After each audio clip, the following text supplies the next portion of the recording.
စွမ်းချက်တဘာဝနဲ့တိုက်ရောင်းပြခန်းတစ်ကြီးကို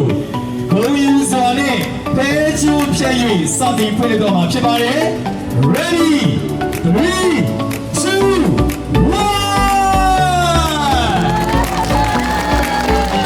စွမ်းချက်တဘာဝနဲ့တိုက်ရောင်းပြခန်းတစ်ကြီးကိုဂုံယူစွာဖြင့်စတင်ဖွင့်လှစ်လိုက်ပါကြောင်းရှင်ညာအပေါ်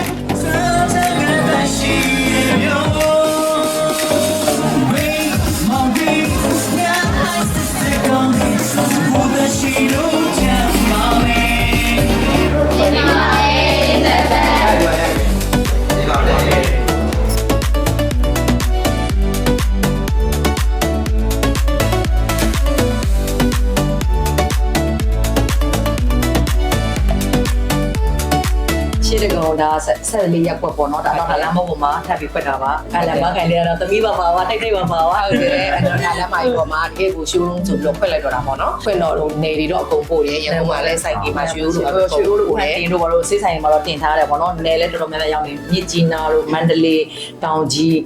နေပြည်တော်လည်းရှိတယ်နောက်ပြီးပြည်တို့ဘာလို့လည်းရှိရပေါ့နော်အမတို့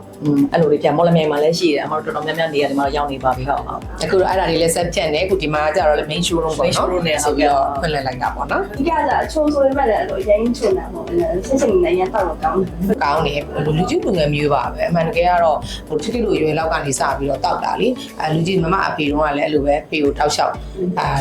တောက်လျှောက်တည်းရမပြတ်အရင်ကြိုက်တယ်သူကအဲ့ဒါတနေ့ကိုနှလုံးညံပြအားပေးရတော့သူ့ကိုသိတယ်အဲ့လိုရဲတောက်တယ်အဲ့လိုလူကြီးလူငယ်မျိုးပါပဲ